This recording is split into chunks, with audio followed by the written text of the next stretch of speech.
Azam Store, amanah dalam muamalah. Pentingnya kita untuk mengetahui pembatal-pembatal Islam ini, seperti yang saya sampaikan di awal, agar supaya kita bisa menjauhinya. Ya.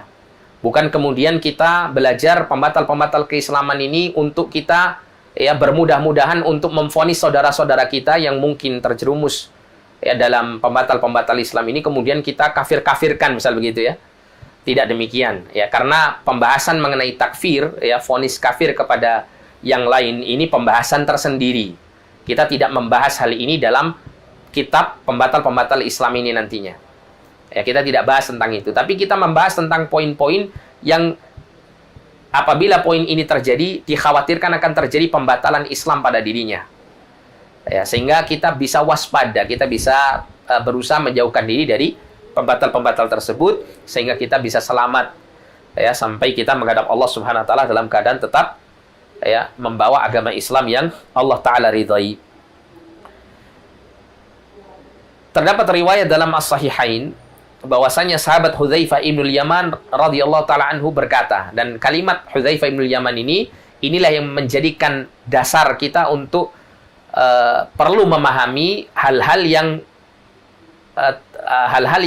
yang membahayakan agama kita, agar supaya kita bisa meninggalkan hal-hal tersebut. Hudzaifah ibnul Yaman radhiyallahu an pernah mengatakan, "Kana an-nasu yas'aluna ar-Rasul sallallahu alaihi wasallam 'anil khair." Dulu para sahabat mereka bertanya kepada Rasulullah sallallahu alaihi wasallam tentang kebaikan. Jadi para sahabat itu kalau bertanya kepada Rasulullah, pasti mereka akan laksanakan, pasti mereka akan amalkan. Jadi para sahabat bersemangat sekali bertanya kepada Rasulullah tentang kebaikan-kebaikan supaya mereka bisa mengamalkan kebaikan-kebaikan ini. Namun kemudian Hudzaifah mengatakan, wa kuntu as'aluhu 'anis syarri makhafatan an yudrikani. Akan tetapi justru aku ini bertanya kepada Rasul sallallahu alaihi wasallam tentang keburukan. Ini menunjukkan kecerdasan Hudzaifah ibnul Yaman radhiyallahu taala anhu. Beliau menanyakan sesuatu yang tidak ditanyakan oleh kebanyakan para sahabat. Padahal ini adalah sesuatu yang sangat penting untuk kehidupan beragama. Hudzaifah ibnul Yaman bertanya tentang keburukan. Beliau mengatakan, aku bertanya kepada Nabi SAW tentang keburukan. Apa tujuannya? Apakah tujuannya Hudzaifah ibnul Yaman radhiyallahu taala anhu bertanya keburukan itu untuk mengamalkan keburukan itu? Tentu tidak.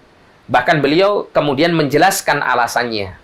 Dan alasan inilah yang kita jadikan landasan untuk kita belajar tentang pembatal-pembatal keislaman ini. Beliau mengatakan, makhafatan an yudrikani. Karena khawatir menimpa diriku. Jadi beliau bertanya tentang keburukan-keburukan ini, karena beliau khawatir jangan-jangan keburukan itu menimpa dia. Karena ketidaktahuan, karena kebodohan, karena kejahilan, sehingga kemudian keburukan itu menimpa dirinya sehingga dia tidak ketahui. Nah, disinilah kemudian pentingnya kita mempelajari tentang perkara-perkara yang buruk, bukan untuk mengamalkannya, tapi untuk bisa menjauhi dari perkara-perkara tersebut. Kemudian juga ada perkataan dari para ulama, para ulama mengatakan, araftu syarra la li syarri walakin li tawaqqih. Aku itu mengenal keburukan bukan untuk melakukan keburukan itu, akan tetapi agar supaya aku bisa menjaga diriku dari keburukan tersebut. Faman lam ya'rifi syarra minal khairi yaqa' fih. Siapa yang tidak mengenal keburukan dari kebaikan, siapa yang tidak bisa membedakan ini buruk ini baik, maka dia pasti akan terjerumus ke dalam keburukan tersebut. Nah, inilah pentingnya kita mengenal keburukan-keburukan agar bisa kita menjaga diri darinya.